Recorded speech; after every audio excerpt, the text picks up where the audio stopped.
And remember last night, I went over the president's firing of Jim Comey at the request of the Deputy Attorney General, who prepared a memorandum that went to the Attorney General, who agreed with it.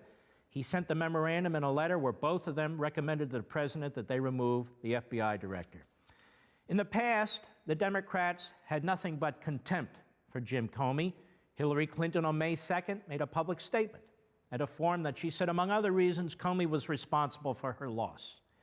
Furthermore, Chuck Schumer in the past has said he had lost all confidence as well. Most Democrats had said the same thing. They will not look internally. They are not circumspect. What they're saying is, poor Hillary lost because, number one, we have this crazy electoral college system in the Constitution.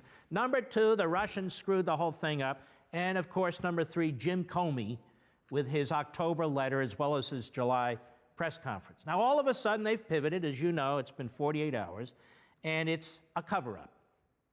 So in other words, the president can't legitimately remove the FBI director, whose conduct is very, very troubling and has been to all politicians mostly, and to many people, who are just observing this.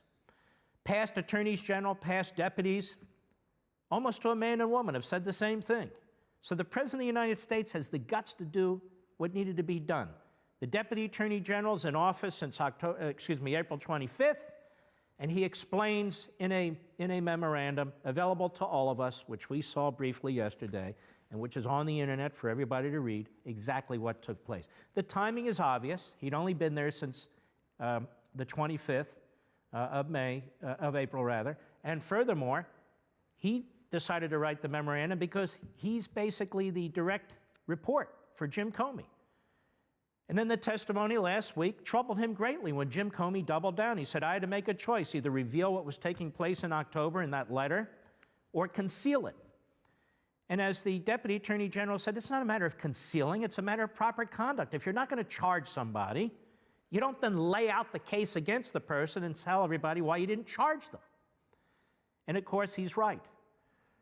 And so Chuck Schumer goes on, and he tries to put together this case of a pattern of cover-up because the President of the United States fired an acting Attorney General who had been an Obama appointee, who was insubordinate, rejected the career lawyer's advice at the Justice Department, the career lawyer's advice in the Office of Legal Counsel in the executive order that it was perfectly constitutional. And she said, no, I don't think it is.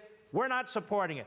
Orders the entire Justice Department to stand down. Not a single lawyer can defend the president's executive order. Ever hear anything crazy like this? So Trump says, you know what, Obama appointee, you're fired. Oh, wow, that's a pattern of a cover-up. President of the United States, a couple months ago, he tells the U.S. attorney in the Southern District of New York, you're out. I want my own guy there. You're an Obama appointee. That's a pattern of a cover-up? Well, then why did Obama remove all the Bush appointees and put his own people in? Was that a pattern of a cover-up? Why did Obama remove the Bush appointees from the Justice Department? Was that a pattern of a cover-up? These are political positions.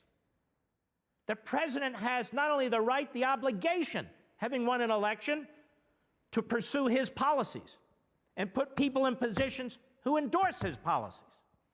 There's no cover-up there. Schumer is an unconscionable propagandist, a demagogue of the highest order. He always is and always has been. He doesn't care about these institutions. He doesn't care about the Constitution. It's all about power, centralization of power, and the progressive status agenda. That's it. It's that simple. That's how you understand Chuck Schumer. And he's not alone. The Democrats crawl in right behind him. And by the Democrats, I include the media, the Praetorian Guard media. And that's what I want to talk to you about a little bit today. Jeffrey Toobin is a legal analyst and commentator on CNN. Jeffrey Toobin is a left-wing kook, which is why he's qualified to be a legal analyst over at CNN. And I want you to take a look or listen to some of what he had to say the other day on the Situation Room on CNN. Let's check it out. Go. This is an extraordinary moment in American history. Stop. You bet it. Now you got the loser, Wolf Blitzer. This is an extraordinary moment in American history. Why? And then him. You bet it is. You bet it is. So you got two liberal hacks, one pretending to be a host, the other pretending to be a legal analyst, talking to each other. It's like being at a bad Thanksgiving dinner surrounded by liberal kooks who are talking to each other. Go ahead. Is Wolf, and it's a grotesque abuse of power by the President of the United States. Stop. How is it a grotesque abuse of power? The President has the power under the Constitution and the statute that created the appointment process, the newer appointment process for the FBI director, to fire him. How is that a gross abuse of power? Go. This is the kind of thing that goes on in non-democracies, that when there is an investigation that reaches near the President of the United States or the leader of a non-democracy, they fire the people who are in charge. You know what, pal? The investigation goes on. Nobody's stopping the investigation. It's going to continue over there at the Justice Department and at the FBI. You are a disgrace. You should have your legal license pulled. What are you talking about? This is the sort of thing that happens in non-democratic societies. I'll tell you the sort of things that happen in non-democratic societies. One-party countries are things like Schumer and you and CNN and the Praetorian Guard liberal Democrat media. This investigation isn't stopping. It's interminable. It just goes on and on and on, despite the fact that the former director of national intelligence, the head of the umbrella group that oversees intelligence and security for this nation, keeps testifying there's no collusion. It doesn't matter. They just keep at it. This is a grotesque act that takes place in non-democrat countries. What is he talking about? Go ahead. The investigation. I have not seen anything like this since October 20th, 1973, when President Nixon fired Archibald Cox, the Watergate Such an ignorant buffoon. As I explained yesterday, President Nixon ordered the firing of Archibald Cox, by the way, a Kennedy ally, when he was the special prosecutor in Watergate. The Attorney General resigned rather than following Nixon's order. The Deputy Attorney General resigned. I had to keep repeating it because we're dealing with knuckleheads like this.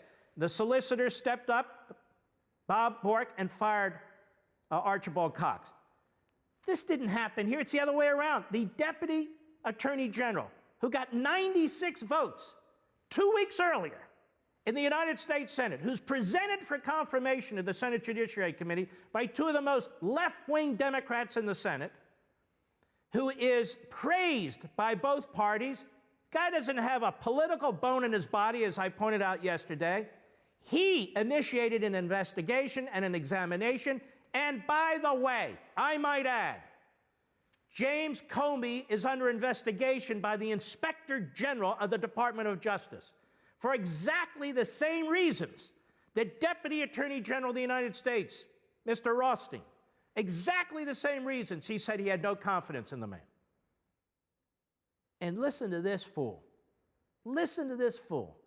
So Watergate, you have the President of the United States initiating the firing of a special prosecutor. In this case, you have the Deputy Attorney General, then the Attorney General, advising the President that the FBI director has to go. There's no parallel whatsoever. Go ahead. Special prosecutor. This is something that is not within the American political tradition.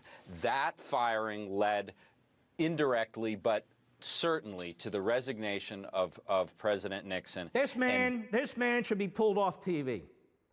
He's not only an ignoramus, he's not only historically illiterate, he's a propagandist, dressed up as a former federal prosecutor and legal analyst. Really? Really? He's a buffoon. Go ahead. This is very much in this tradition. This is not normal. This is not politics as usual. This is something that is completely outside. Stop. What is not normal, completely outside? What? His imagination runneth over.